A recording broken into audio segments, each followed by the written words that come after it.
In this lesson, we're going to be taking a look at all three forms of the quadratic equations that we've looked at, and we're going to see that they actually can all be related to each other through the various skills that we've developed. Really, the only skill that's left for us to look at out of the ones that I have listed here is partial factoring. So that's something we're going to be focusing on today. Expanding and simplifying, that's something that you've done many times in the past, the idea of multiplying out brackets.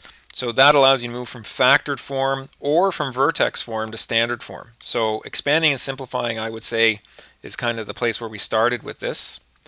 And then we took a look at factoring. We started off just by writing something in factored form and then finding the a value by subbing in a point.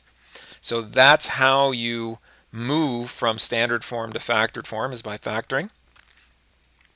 Once we became familiar with the idea of factored form and zeros, well, if you can go from standard form to factored form, you're fine.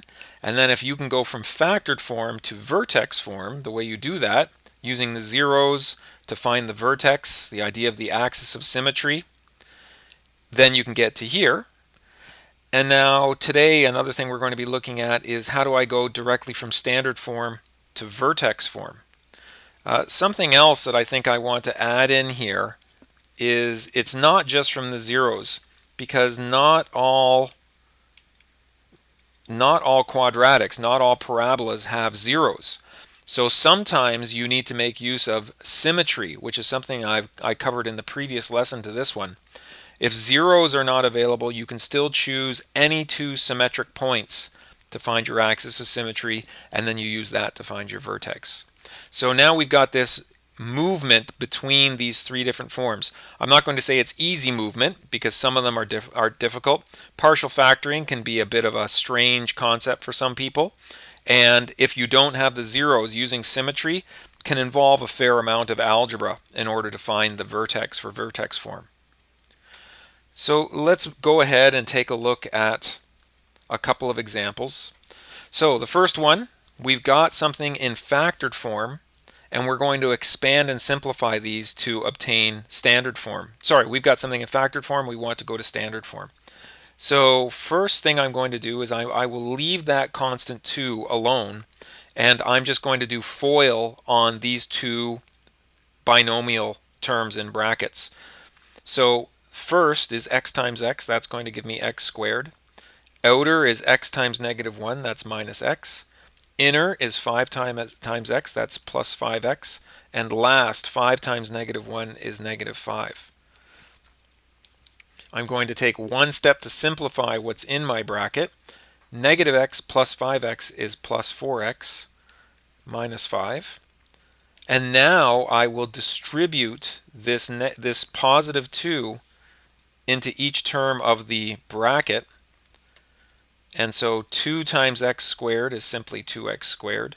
2 times positive 4x is positive 8x. And 2 times negative 5 is negative 10.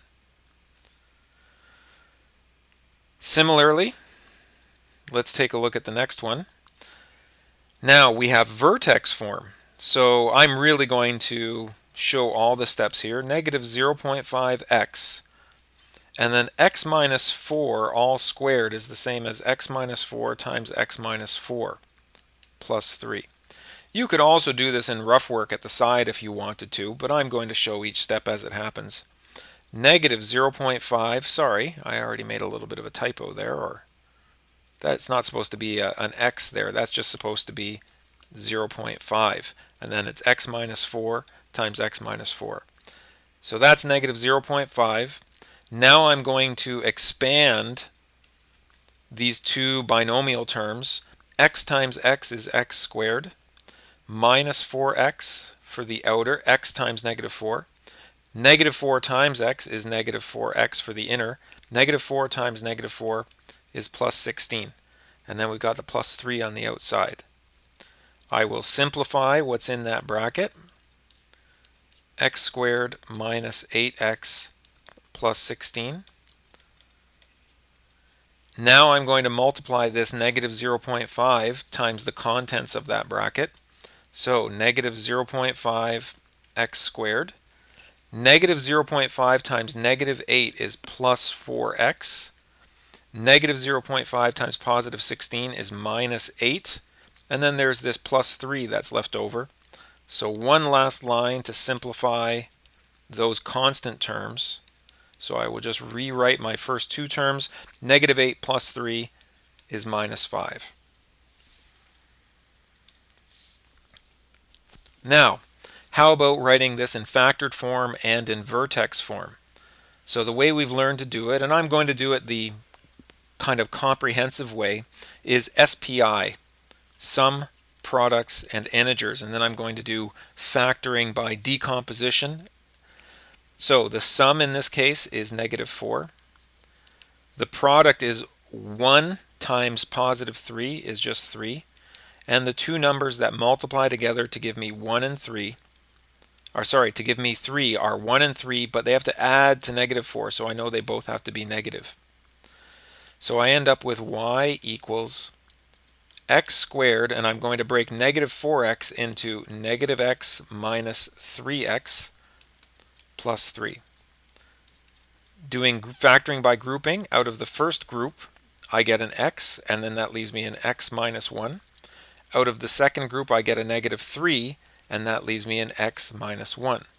Don't forget, this positive 3 divided by this negative 3 gives me negative 1. Now I factor out that common x minus 1, and what's left behind is x minus 3. So that is my equation in factored form. Now to change this to vertex form, well, because it's in factored form, that means I have zeros. And in particular, my zeros are at 1 and 3. This is negative 1 becomes positive 1. This is negative 3 becomes 3. So that tells me that the x-coordinate of the vertex, which is also the axis of symmetry, the x-coordinate of the vertex, which coincides with the axis of symmetry, is going to be the midpoint of these two zeros. So that's going to be 1 plus 3 divided by 2, which of course is 4 divided by 2, which is simply 2. So that's the x-coordinate of the vertex. For the y-coordinate of the vertex, I need to sub the x-vertex into my equation. And I can sub it into my equation in factored form or into standard form. I tend to go into factored form. I think it's a little bit easier to work with, but either is fine. So x-vertex is equal to 2. And so I end up with the y-coordinate of the vertex is equal to 2 minus 1. And instead of x minus 3, I say 2 minus 3. 2 minus 1 is 1. 2 minus 3 is negative 1. And so I end up with a value of negative 1. And so now I know the x and the y of my vertex. And because, actually, maybe I'll point out from here, because it was given to us, we actually already know our a value is 1. And notice that that came out in the factored form. We didn't need to, because we weren't creating this factored form equation from the generic equation, we were starting from a given value. So the same thing is true with my vertex form. So the generic form of vertex form is a x minus h all squared plus k. But because I know this value a, and I know this value, which is my h, so h is equal to 2, and this is my value, k is equal to negative 1. So I can go ahead and write y equals, a is equal to 1, so I won't write it there. This becomes x minus 2 all squared minus 1. And so that is my vertex form, and up here was my factored form. Okay, let's move on. All right, so I've got this one with a blue background, so I just want to use it to illustrate a point. So let's go ahead and just dive right in as we would. So it's asked you to do the same thing. This one only wants vertex form. So to do that, the only way we know how to do that is to actually go factored form and then from there to vertex form. So basically standard form to factored form to vertex form. So my sum is negative 12. This is a 1 in front, so my product is 1 times 5 is 5. But as soon as we do that, well, what two numbers multiply to give 5 and add to give negative 12? Well, the 1 times 5 and 5 times 1. 5 is a prime number. Well, these both multiply to give 5. Now this is a negative, so that tells me that I need negative numbers. But these have a sum of negative 6. So actually, it turns out that there are no integers where this will work. So at this point in time, what do? We cannot factor this using any method that we seem to have available. And so this is going to take us into the other concept I talked about. Now, just to explain why and how something like this can happen, I want to take a look and remind you that when we draw a parabola, whether it's opening up or whether it's opening down, we can have situations where the parabola has two zeros. So you can see it crosses the x-axis in two locations here, two locations here. We can also have a situation where the parabola has one zero. So in this case, you can see it comes down and it just touches the x-axis in one location. And it turns out that that point is the vertex of the parabola. And even if that happens, we're okay. But what about this situation? You can see this parabola is above the x-axis, and because it opens up, it will never touch the x-axis. This parabola is below the x-axis, and because it opens down, it will never touch the x-axis. So this is something I alluded to at the very beginning of the note. If I don't have any zeros, what do I do to find the axis of symmetry and then use that to plug into the equation? So another thing that we can do is to make use of, rather than relying on zeros, because if we have no zeros, then we're in trouble with the methods that we've had so far. So what can we do to resolve this? Okay, so to resolve this, what we do is something called symmetry, or use the concept of symmetry, and we apply a technique called partial factoring. And so what we want to do, and this is the key right here, we want to look at 2 points that have the same y value. So usually in a question you'll be given a point. Depending on the equation you're given, standard form, for example, will give you, if you have standard form, that is the y-intercept. So that can actually be a good choice. But any 2 points with the same y value will do. Actually, a single point is fine. But in particular, if we have a single y-intercept, that's particularly useful. And then once we do that, we use the idea of symmetry, the midpoint of the x values. That will allow us to find the x value of the vertex. And then if we have the original equation, we can sub this x value in and find it.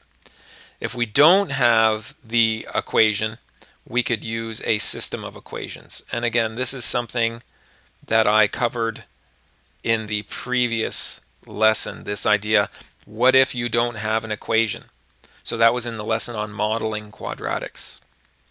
But for now, let's do an example. That same example, we have the equation.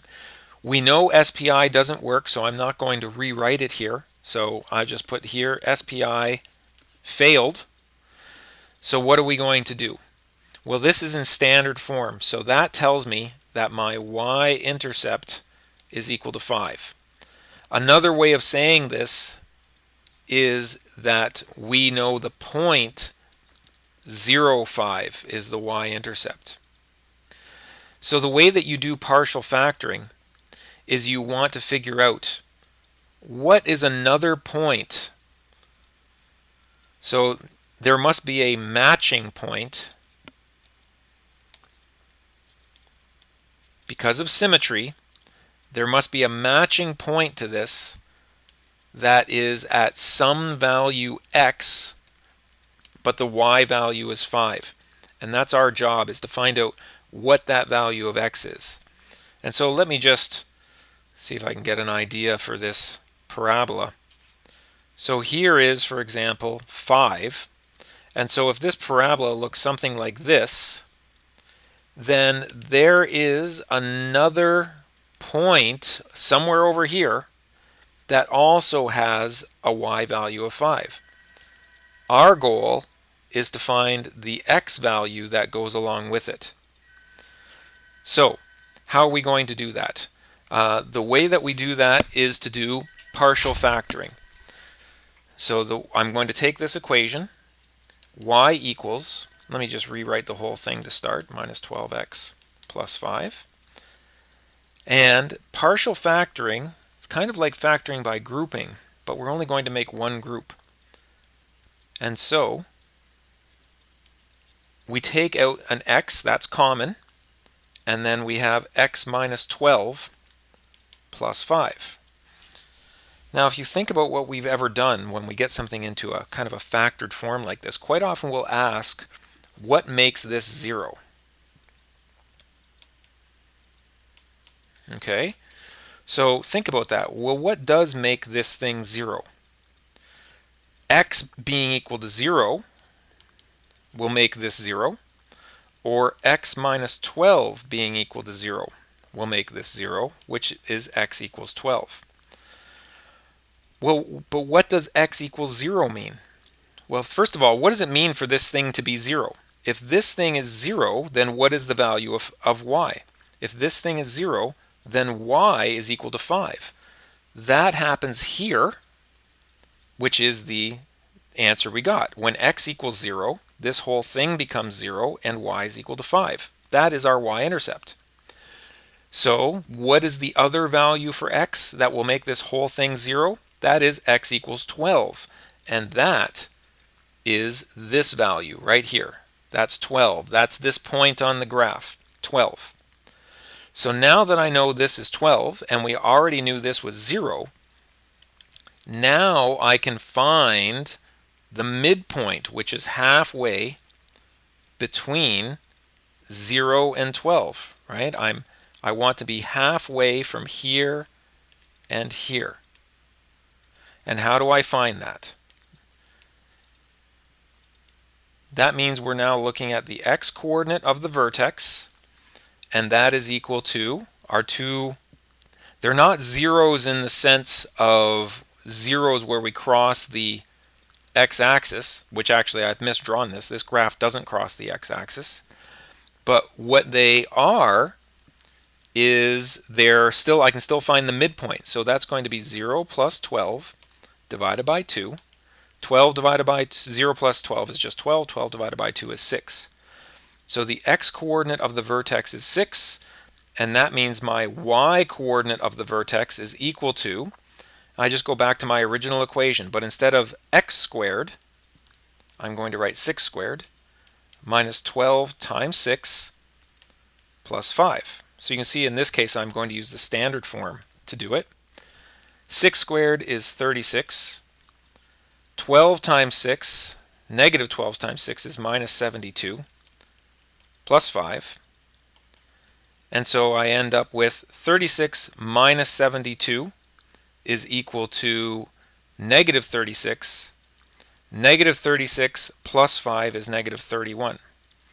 So actually, I realize now I made a bit of a mistake before. When I said this doesn't have any zeros, this graph doesn't have any zeros that we can calculate using SPI.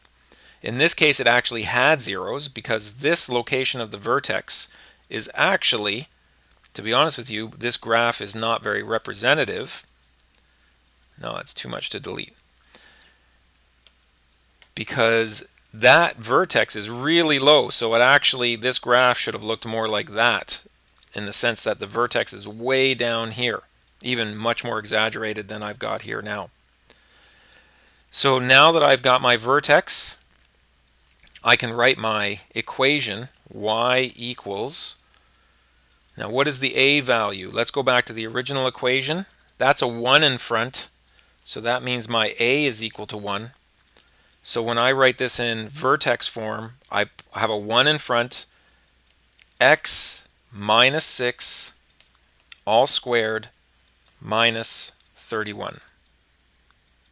So we have used the idea of symmetry and a matching point to find vertex form. So that's our answer to this question. One last example, then I believe we're done. So once again, this time, since we don't know that SPI will fail, I'm just going to do a quick run through of SPI and see if we can find the zeros on our own. So it doesn't actually matter whether it's got zeros, the point is whether or not we can find them. So the sum in this case is 15, the product is negative 6, and pretty quickly you can see my only options there are 1 and 6. The positive number has to be bigger, and what's my other option? Negative 2 and 3. Obviously neither of these work, so I can't come up with any integers. So instead I'm going to have to look at the idea of partial factoring.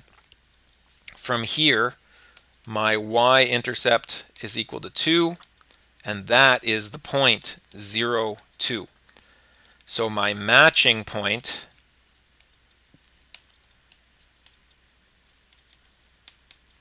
is going to be some value for x and a y value of 2. So let's do our partial factoring. Y equals negative 3x squared plus 15x plus 2. I'm going to just factor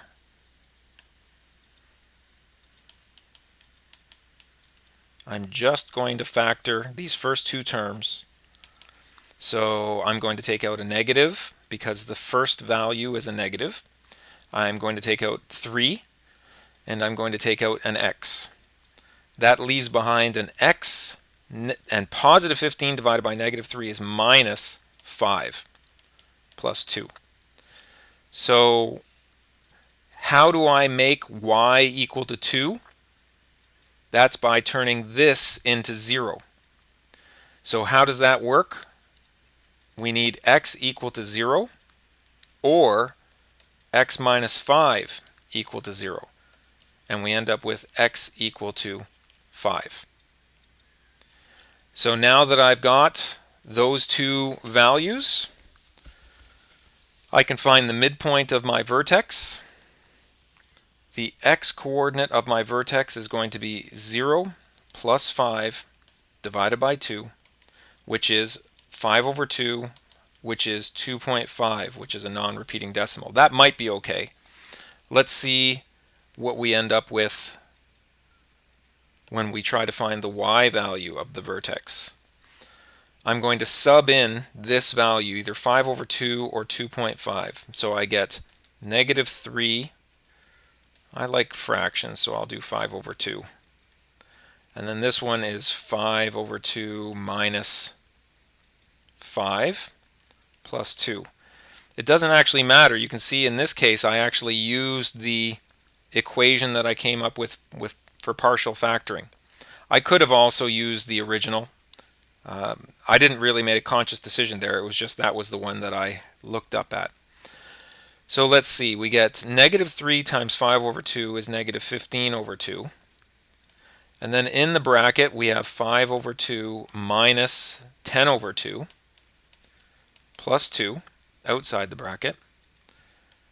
So that's negative 15 over 2 multiplied by negative 5 over 2 plus 2. I can't do anything to simplify these, so I just have to go ahead with it. So this is going to be negative times a negative is positive. 15 times 5 is 75. Over 2 times 2 is 4. And since I'm going to add this, I might as well put this over 1. So over 4, this will be 8 over 4. 75 plus 8 is equal to 83, and that's over 4. And so the first thing we now know is our vertex is x equals 5 over 2, y equals 83 over 4. And then we have to write our equation. Now, do we have an a value?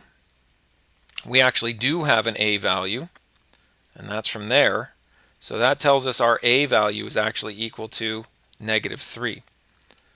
So now when I write my equation, I get y equals negative 3 x minus 5 over 2 all squared plus 83 over 4.